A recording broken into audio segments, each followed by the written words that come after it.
चंदन नाम का एक गरीब कबाड़ी वाला गली गली में कबाड़े का ठेला लेकर घरों से रद्दी कबाड़ा इकट्ठा किया करता था।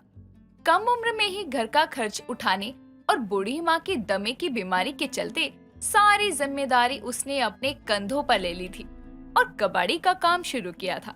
एक रोज वो अपना ठेला लिए गली में आवाज लगाते हुए कहता है, कबाड़ी वाली रद्दी पेपर लोहा प्लास्टिक पुरानी बर्तन कबाड़ा निकालो घर से कबाड़ा। अरे ओ कबाड़ी वाले, रुक तो सही। अरे तेरा ही इंतजार कर रही थी। कल घर की सफाई की है तो कबाड़ा जमा हो गया है, जरा देख तो एक बार। हाँ हाँ, अभी तराजू लेकर आता हूँ आंटी जी। तभी वो घर के बाहर सारा कबाड़ा इकट्ठा कर तोल कर ठेले पर रख लेता है और उस कबाड़े का हिसाब कर उस औरत को 100 रुपए का नोट थमाते हुए कहता है, ये लीजिए आपके पैसे। 100 रुपए? अरे कबाड़े में इतना सारा लोहा प्लास्टिक था और तू 100 रुपए बता रहा है मुझे? अरे आंटी, अभी आपको कबाड़ा बेचकर भी 1000 रुपया हाथ में चाहिए क्या? ये सारा लोहा जंग लगा हुआ है, मुझे तो ज्यादा इसमें फायदा भी नहीं होगा और हिसाब से ही दे रहा हूँ पैसा। फिर भी इतना कबाड़ा तो दिया है ना तुझे, कम से कम 150 रुपए तो बोल। अब कबाड़ी वाले से भी मोल भाव करोगी आंटी? अरे इसमें मुझे कुछ नहीं बचता। ना बाबा ना, 150 रुपए बनते हैं इस सारे कबाड़े के, इतने लिए बिना नहीं मानूंगी। ठीक है आंटी, ये लो पैसे। कबाड़ी को भी लूट लिया आपने तो। इतना कहकर चंदन उस औरत को पैसे देकर कबाड़ा लेकर वहाँ से आवाज लगाते हुए आगे बढ़ता है। पूरे दिन कड़ी धूप में वो घरों से कबाड़ा इकट्ठा कर शाम को ठेकेदार कबाड़ी की दुकान पर पहुँच जाता है, जहाँ दूसरे मोहल्ले के कबाड़ी भी अपना कबाड़ा लाया करते थे। तभी ठेकेदार कबाड़ी उन्हें उनके लाए कबाड़े के हिसाब से पैसे पकड़ा देता था। तो चंदन सोनू कबाड़ी से, जो कि उसी की तरह कबाड़ा इकट्ठा करके बेचा करता था, उससे पूछता है, अरे सोनू भाई, लगता है आज कुछ ज्यादा ही कबाड़ा इकट्ठा किया है तुमने। तुम्हारी आज की मजदूरी तो मुझसे भी ज्यादा है। चंदन यार, बड़े मोहल्ले में जब से जाने लगा हूँ ना, फायदा हो रहा है। कबाड़ा भी ज्यादा मिलता है और ज्यादा पैसे भी नहीं देने पड़ते। मतलब समझना है तो कल मेरे साथ बड़े मोहल्ले में कबाड़ा लेने चलना, वही सब समझा दूंगा। अभी मुझे जल्दी घर पहुंचना है, चलता हूँ। इतना कहकर सोनू वहाँ से चला जाता है। तो चंदन भी दवाई की दुकान से अपनी माँ के लिए दवाई लेता हुआ घर आता है, जहाँ उसकी माँ छोटे से मकान में खांसते हुए चूल्हे पर खाना बना रही थी। तभी चंदन कहता है, माँ तुम्हारी तबीयत खराब है, तुम अपना ध्यान क्यों नहीं रखती हो? हटो, मैं बनाता हूँ खाना। मैं ठीक हूँ बेटा, तू चिंता मत कर। तूने दिन में कुछ खाया कि नहीं? माँ, दिन भर तो ठेला लेकर कबाड़े की तलाश में रहता हूँ और फिर पैसे भी इतने नहीं बन पाते कि बाहर से कुछ खा सकूं। पता नहीं मुझ गरीब कबाड़ी की किस्मत में क्या लिखा है। ऐसे निराश नहीं होते बेटा, चल खाना बन गया है, तू हाथ मुंह धो ले, मैं परोसती हूँ। ठीक है माँ, और मैं आपकी दवाई भी ले आया हूँ। खाना खाकर दवाई लेना मत भूलना। हाँ हाँ समझ गई, जा अब। तभी चंदन मुंह हाथ धोकर खाने के लिए बैठ जाता है। समय बीतता है। इसी तरह चंदन गली मोहल्ले में ठेला लेकर घरों से कबाड़ा इकट्ठा करके शाम को ठेकेदार कबाड़ी को बेच दिया करता था। एक रोज उसे रास्ते में सोनू कबाड़ी मिल जाता है, तो वो उसे अपने साथ एक बड़े मोहल्ले में लेकर जाता है, जहाँ सोनू आवाज लगाकर कहता है, कबाड़ी वाले, कबाड़ा बेचो, रद्दी प्लास्टिक लोहा लकड़े। अरे कबाड़ी वाले, सुनना तो जरा। जी मैम साहब, कबाड़ा बेचना है आपको? हाँ, ये कुछ रद्दी और खराब टीवी है, इनको ले जाओ। 1 महीने से घर में कबाड़े की तरह पड़ी है, उठा लो इनको। जी मैम साहब। चंदन, कबाड़ा उठा ले सब। सोनू और चंदन कबाड़ा उठाकर ठेले पर रखने लगते हैं, जिसमें एक पुराना टीवी, कांच की बोतल और कुछ प्लास्टिक का सामान था। उनका कबाड़ा उठाते ही औरत अपने घर की तरफ जाने लगती है कि तभी चंदन उसे आवाज लगाकर कहता है, मेम साहब, कबाड़े का पैसा तो लेते जाओ। अरे इस कबाड़े के 100-200 रुपए लेकर मैं क्या करूँगी? मेरे घर से कबाड़ा गया और सफाई हो गई, बहुत है। रखो अपने पैसे अपने पास। अरे चंदन, यही तो फायदा है बड़े मोहल्ले में। ये बड़े लोगों को अपना कबाड़ा हटाना होता है बस। ऐसे ही ये कबाड़ा देकर पैसे नहीं लेते, क्योंकि ये परवाह नहीं करते। और देख, थोड़ी सी खराब चीज को भी कबाड़ा समझकर हटा देते हैं। सच में तुझे तो बहुत फायदा होता होगा। मुझे तो ग्राहक ही ऐसे मिलते हैं जो 100 रुपए के कबाड़े के भी 150 रुपए निकलवा लेते हैं। अब से मैं भी इन्हीं कॉलोनी में कबाड़े के लिए आया करूंगा। बड़े मोहल्ले में कबाड़ा इकट्ठा करने का फायदा जानकर अब से चंदन भी वहीं के आसपास के मोहल्ले में अपना ठेला लेकर घरों से कबाड़ा इकट्ठा किया करता। एक रोज जब शाम को वो ठेकेदार कबाड़ी को कबाड़ा बेच रहा था, तो वो देखता है कि कबाड़ी में से कुछ ठीक चीजें निकालकर ठेकेदार कबाड़ी एक आदमी को बेच रहा है, जिससे ठेकेदार कबाड़ी को बहुत मुनाफा हुआ था। तभी वो घर जाते हुए सोनू से कहता है, मुझे लगता है हमें भी कोई बिजनेस करना चाहिए सोनू। कब तक ठेला लिए कड़ी धूप में गली गली घूमकर कबाड़ा इकट्ठा करके बेचते रहेंगे? अरे चंदन, हम गरीब कबाड़ी क्या बिजनेस करेंगे? थोड़ा बहुत फायदा हो रहा है वही ठीक है, ज्यादा के लालच में मत पड़। अरे कबाड़ी है तो कबाड़ी का बिजनेस ही करेंगे ना। तू अपने ठेकेदार कबाड़ी को देखना, हम उसे मेहनत से कबाड़ा लाकर बेचते हैं और वो बैठे बैठे मुनाफा कमाता है। कैसे? कबाड़े में से ठीक ठाक चीजों को निकाल कर और उन्हें दुगने दामों में बेचकर। हमें भी अपना यही बिजनेस शुरू करना चाहिए। कह तो तू सही रहा है, ये सब इतना आसान नहीं होगा, और वैसे भी हमारे पास कबाड़ा बेचेगा कौन? इतने कबाड़ी साथी हैं हमारे, उनसे बात करते हैं ना। इससे हमारे साथ उनको भी तो फायदा होगा ना। हाँ, शुरू में दिक्कत होगी थोड़ी, लेकिन आगे चलकर क्या पता फायदा हो जाए। हाँ, ये भी सही है। जिसके बाद दोनों अपने बाकी कबाड़ा इकट्ठा करने वाले दोस्तों से इस बारे में बात करते हैं, और उनका साथ मिलते ही चंदन कुछ पैसे जोड़कर एक पुरानी दुकान किराए पर लेता है, जिसमें वो कबाड़ी का बिजनेस शुरू करता है। शुरू में वो खुद भी अपने ठेले पर कबाड़ा इकट्ठा करता और बाकी दोस्तों का लाया हुआ कबाड़ा भी खरीदता, जिस कारण उसे सभी को कबाड़े का दाम भी देना पड़ता था, तो उसकी कोई बचत नहीं हो पाती थी। लेकिन धीरे धीरे उसने अपने दोस्त सोनू की मदद से कबाड़े में से थोड़ी ठीक ठाक चीजों को अलग करके उन्हें सस्ते दामों पर एक मैकेनिक से ठीक करवाना शुरू किया, और उन्हीं चीजों को बाजार में थोक विक्रेताओं को बेचना शुरू किया, जिससे चंदन की कुछ आमदनी होनी शुरू हुई। एक बार उसे कबाड़े में एक पैडल टूटी हुई साइकिल मिलती है, जिसका पैडल लगवाकर वो इस साइकिल को दुगने दामों पर बेचता है। कहते हैं कबाड़ा किसी काम का नहीं होता, लेकिन इस कबाड़े के चलते ही हम गरीब कबाड़ी वालों ने इस बिजनेस की शुरुआत की है। सच में, अगर मेहनत और लगन से काम करें और इस पर डटे रहे तो कबाड़े से मुनाफा भी कमाया जा सकता है। अब चंदन गली गली से कबाड़ा इकट्ठा करने की जगह अपने किराए की दुकान पर बैठकर कबाड़ा खरीदा करता, तो उसका दोस्त सोनू भी उसके साथ ही काम किया करता। बीतते समय के साथ चंदन की कबाड़ी का बिजनेस बहुत बढ़ता है, और उसके पास कबाड़ा बेचने वाले और सामान खरीदने वाले ग्राहकों की संख्या बढ़ती जाती है, और मुनाफा बढ़ने पर वो किराए की दुकान को खरीद लेता है और उस इलाके के ठेकेदार कबाड़ी वालों में शामिल हो जाता है।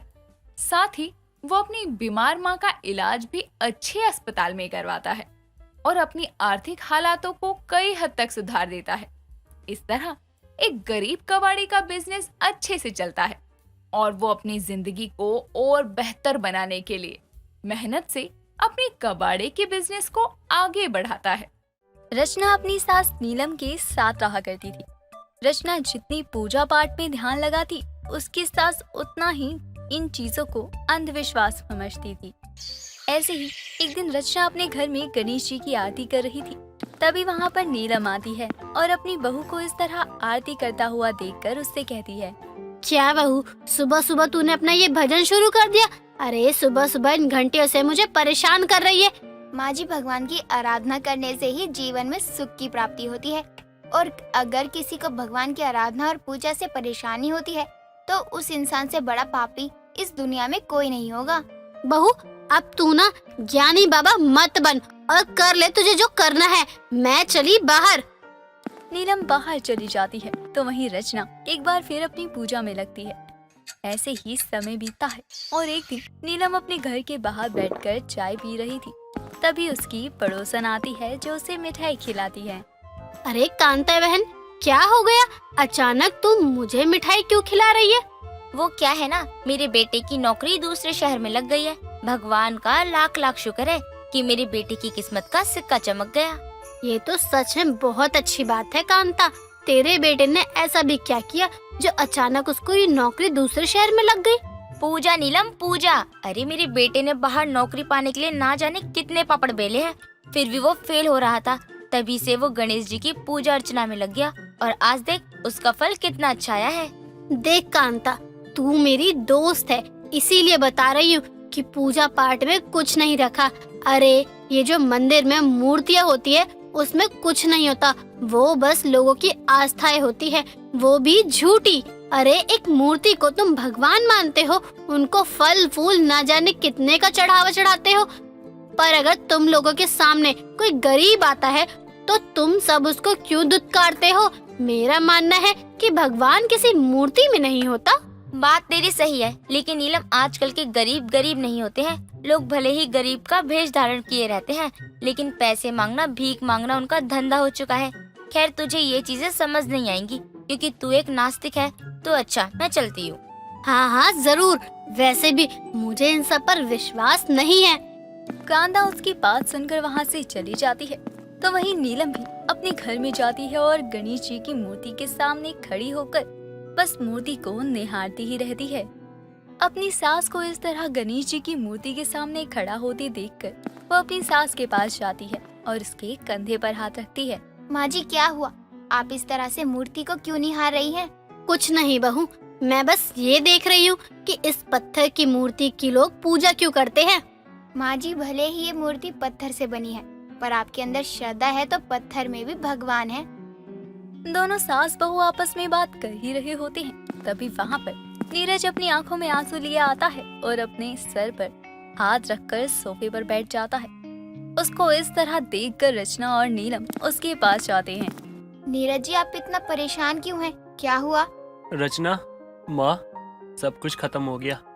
मुझे कुछ समझ में नहीं आ रहा कि अब मैं क्या करूँ। अरे पर हुआ क्या जो तू इतना परेशान है? माँ, मेरी जॉब चली गई।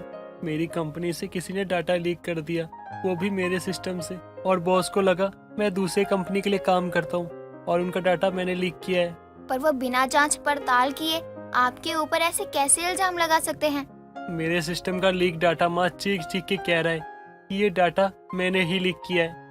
नीरज अपने परिवार वालों के सामने अपने दुखों को जाहिर नहीं कर पाता और वहाँ से ही चला जाता है। ये देखकर नीलम अपनी बहू को ताने मारती है। अब कहाँ है तेरे गणपति जी? बहू, बहुत उनकी सेवा करती थी ना तू, देख अब उन्होंने तेरे पति की जॉब छीन ली। माँ जी ये इंसानों की गलती है, और हाँ हमेशा याद रखना कि भगवान जी भी कभी अपने भक्तों को निराश नहीं करते। अगर वो जो भी हमारे साथ करते हैं उसका मतलब ये नहीं होता कि वो हमारे साथ कुछ गलत कर रहे हैं। इसका मतलब ये हुआ कि उन्होंने जरूर हमारे लिए कुछ अच्छा सोचा होगा। बहू, ये ज्ञान की बातें सिर्फ ज्ञान देने तक ही रह जाती हैं। नीलम वहाँ से चली जाती है तो वहीं रचना अपनी आंखों में आंसू लिए गणेश जी की मूर्ति के सामने खड़ी रहती है।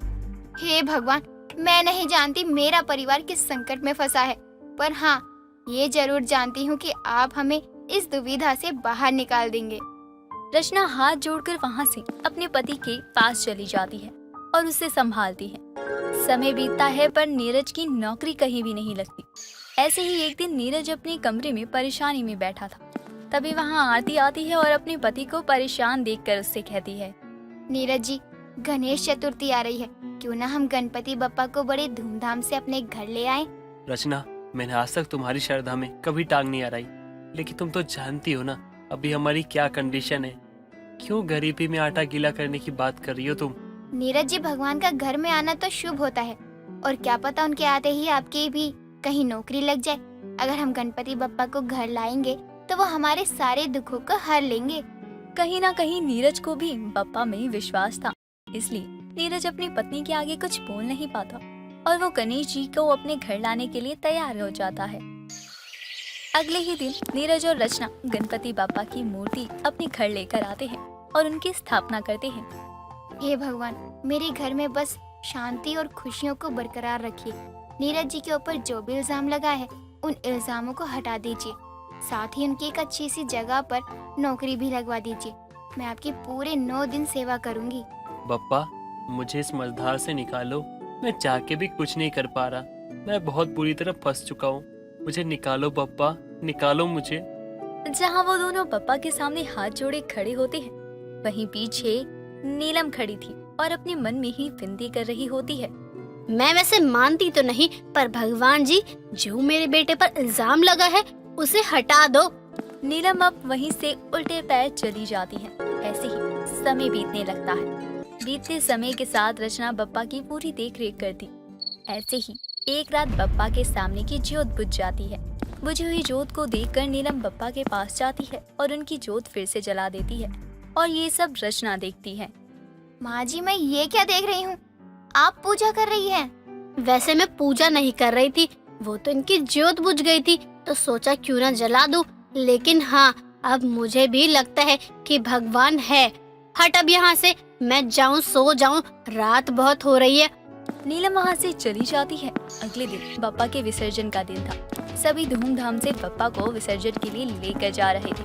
तभी नीरज के पास एक कॉल आती है। कुछ देर फोन पर बात करने के बाद उसके चेहरे पर मुस्कान और आंखों में आंसू थे। साथ ही नीरज अपने घर में एक खुशखबरी देता है। माँ, मेरे ऑफिस से फोन आया था माँ। वो लोग कह रहे थे जिसने भी डाटा लीक किया है उसका पता चल गया है। मैं बेकसूर हूँ माँ, मैं बेकसूर हूँ। और तो और उन्होंने मुझे ना फिर से बुलाया है, वो भी दुगनी सैलरी में। मैं ना कहती थी कि बप्पा हमारे सारे कष्टों को हर लेंगे, और देखो वही हुआ। माँ जी, आपने भी हमारा साथ दिया। बस मुझे आपसे और क्या ही चाहिए। माँ जी ने साथ दिया मतलब? नीरज की बात सुनकर रचना अपने पति को सब कुछ बता देती है। ये सुनने के बाद नीरज को भी काफी अच्छा लगता है और वो अपनी माँ के गले लग जाता है। माँ, मैं जानता हूँ आप भी भगवान पे यकीन करती हो और आपने कभी इसका दिखावा नहीं किया। यही तो खासियत है माँ जी की। आज माँ जी के सपोर्ट से ये सास बहू की गणेश चतुर्थी पूरी हुई है। गणपति बप्पा मोरया। सुलोचना अपने घर के बाहर झाड़ू लगा रही होती है। तभी वहाँ उसकी पड़ोसन उमा हंसते हुए आती है और सुलोचना को घूरने लगती है। क्या हुआ? तू मुझे ऐसे क्यों घूर रही है? घूरू नहीं तो क्या करूँ? बेचारी सुलोचना। सोचा था कि बहू आएगी तो तू अपनी बहू पर हुक्म चला पाएगी, लेकिन यहाँ तो उल्टा ही हो गया। यहाँ तो तेरा काम ही इतना बढ़ गया है ना।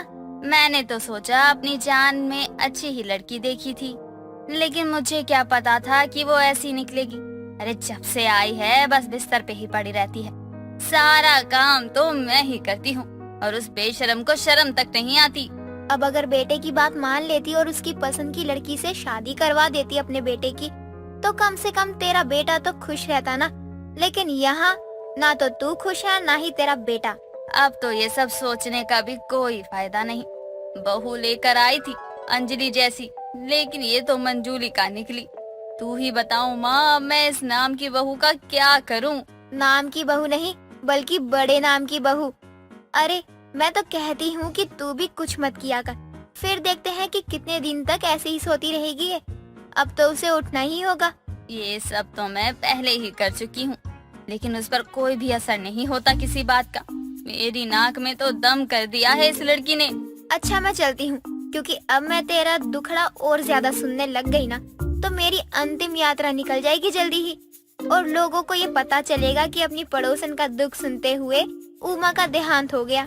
तू भी ना उमा, मैं यहाँ अपना दुख सुना रही हूँ और तुझे मजाक सूझ रहा है।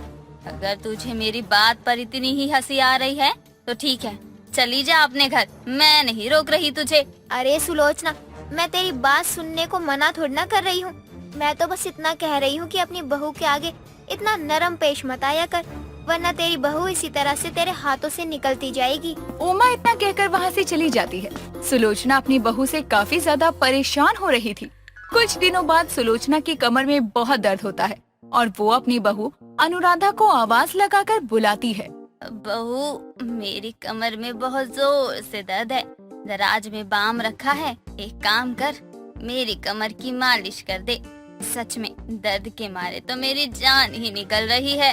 आपने ये कहा कि मैं आपकी कमर की मालिश करूं। माँ जी, आपको कमर की मालिश से ज्यादा आपके दिमाग की मालिश की जरूरत है। ये सब मेरे बस की बात नहीं है, खुद कर लो। बहू, तू इस घर की बहू है और तेरा भी फर्ज बनता है कि तुझे घर की जिम्मेदारियों का एहसास होना चाहिए। अगर तुझे कमर की मालिश करना नहीं आता ना तो मैं सिखा दूंगी। माँ जी, आप जितनी तकलीफ करके मुझे कमर की मालिश करना सिखाओगी, उतने में तो आप खुद ही अपनी मालिश कर लोगी ना। एक काम करो, इतना तो आप खुद ही कर लो। बहू, मेरी अगर इतनी हालत होती कि मैं खुद कर लूं तो मैं तुझे बोलती ही क्यों। देख बहू, बार बार मुझसे बहस करके मेरी बात का उल्टा जवाब देकर मेरा खून मत जला। मेरी कमर में पहले से ही दर्द है, और अब तुझसे बात करके मेरे सर में भी दर्द होने लगा। जल्दी से मालिश कर दे अब। माँ जी, मैं भी एक ही बात को बार बार नहीं दोहराने वाली। मैं नहीं करने वाली आपकी कमर की मालिश, इसलिए अच्छा यही होगा कि आप खुद अपनी कमर की मालिश कर लो या दर्द में ही रहो। अनुराधा इतना बोलकर अपनी सास को वहीं दर्द में छोड़कर चली जाती है। ये देखकर तो सुलोचना का गुस्सा और बढ़ जाता है। जब अनुराधा अपने कमरे में सो रही होती है तो सुलोचना अपने बेटे अंकित के साथ कमरे में जाती है और बाल्टी भरकर पानी अनुराधा के मुंह पर डालती। माँ जी, ये क्या है? आपने मेरे ऊपर पानी क्यों डाला? आपको दिखाई नहीं दे रहा क्या कि मैं अभी सो रही हूँ? और अंकित, माँ जी को तुम रोक नहीं सकते थे? तुमने भी माँ जी को रोका नहीं? अब मैं क्या करूँ? माँ जो करना चाहती है वो तो कर सकती है। अगर तुम्हें इतनी ज्यादा परेशानी हो रही है तो वो कर लो ना, जो माँ तुम्हें करने के लिए कह रही है। जब तू बड़े नाम की बहू है तो तेरा काम क्या है इस घर में? एक काम कर, तू बहुत रह ली इस घर में और मुफ्त की रोटियां भी बहुत तोड़ ली। अब अपना बोरिया बिस्तरा उठा और चलती बन यहाँ से। अरे ऐसे कैसे चलती बनूं? ये मेरा घर भी है। अनुराधा बात कर ही रही होती है कि तभी दरवाजे की घंटी बजती है और सुलोचना दरवाजा खोलती है और देखती है कि दरवाजे पर एक ज्योति नाम की लड़की थी। तभी वहाँ अनुराधा और अंकित भी कमरे से बाहर निकल कर आते हैं। कौन हो आप और हमारे घर में क्या कर रही हो?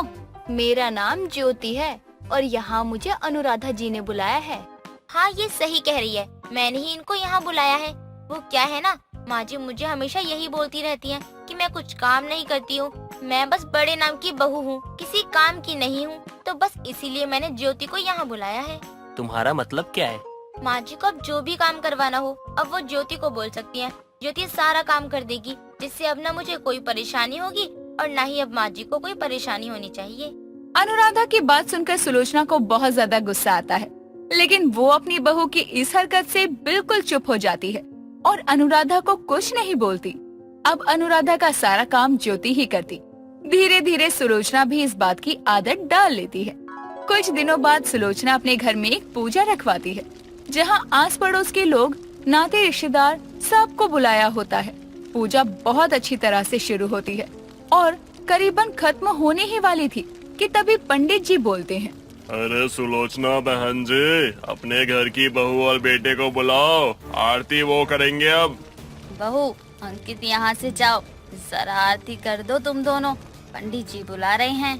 माँ जी मैं नहीं आ रही, आप एक काम करो, ज्योति को बोल दो, वो अंकित के साथ आरती कर लेगी। बहू, तू ये क्या बकवास किए जा रही है? पूजा के काम जोड़े में होते हैं और अगर कोई जोड़ा नहीं है तो अकेले करते हैं, और तू यहाँ अपनी जगह ज्योति को दे रही है।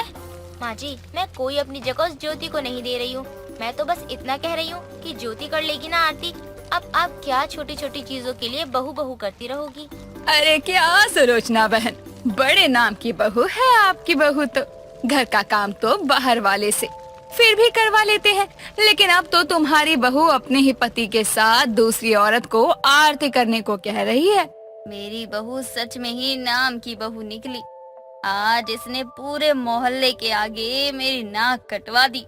इसे जरा भी शर्म नहीं आई अपने ही पति को दूसरी औरत के साथ भेजते हुए। इस बार तो अनुराधा ने हद ही कर दी और इसीलिए अब सुलोचना के सब्र का बांध टूट चुका था। कुछ दिनों बाद घर में बहुत रौनक होती है। हर तरफ शोर शराबा हो रहा था। अंकित को दूल्हे की तरह तैयार किया हुआ था और ज्योति को दुल्हन की तरह। जब अनुराधा की आंख खुलती है और वो अचानक से अपने घर को इतना सजा धजा और अपने पति को दूल्हे के रूप में देखती है तो वो चौंक जाती है। माँ जी ये क्या है, घर में कोई फंक्शन है और मुझे किसी ने कुछ बताना जरूरी नहीं समझा? क्या हुआ बहू, तू इतना गुस्सा क्यों कर रही है? अरे बताना ना बताना एक बराबर ही तो है।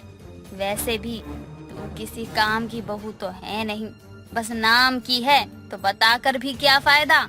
माँ जी मैं चाहे काम की बहू हूँ या फिर नाम की बहू, लेकिन हूँ तो इसी घर की बहू ना, और मुझे घर की हर एक बात जानने का पूरा हक है। अब बता दो साफ साफ कि क्या हो रहा है घर में। हम तेरे पति की दूसरी शादी करवा रहे हैं। वो क्या है ना, नाम की बहू को नाम तक ही सीमित कर रहे हैं और काम की बहू का गृह प्रवेश करेंगे जो इस घर को संभाले और मेरे बेटे को भी। अनुराधा जमीन पर लेट जाती है। नहीं माँ जी, मेरे होते हुए इस घर में कोई और बहू नहीं आ सकती और ना ही अंकित की दोबारा शादी हो सकती है। अब तो मैं जमीन पर भी लेटी हूँ, लेकिन आपने मेरी बात नहीं मानी। मैं पंखे पर लटक जाऊंगी। अनुराधा रोती रह जाती है, लेकिन उसकी आंखों के आगे उसका पूरा परिवार जब ज्योति का हो रहा था तो उसे अपनी गलती का एहसास होता है, जिसके बाद अनुराधा को पता चलता है कि उसके घर वाले बस उसकी अकल ठिकाने लगाने के लिए ये नाटक कर रहे थे। दोस्तों, अगर आपको ये कहानी पसंद आई तो इसे लाइक करें, शेयर करें और कमेंट करके बताएं कि कहानी में आपको सबसे अच्छा क्या लगा।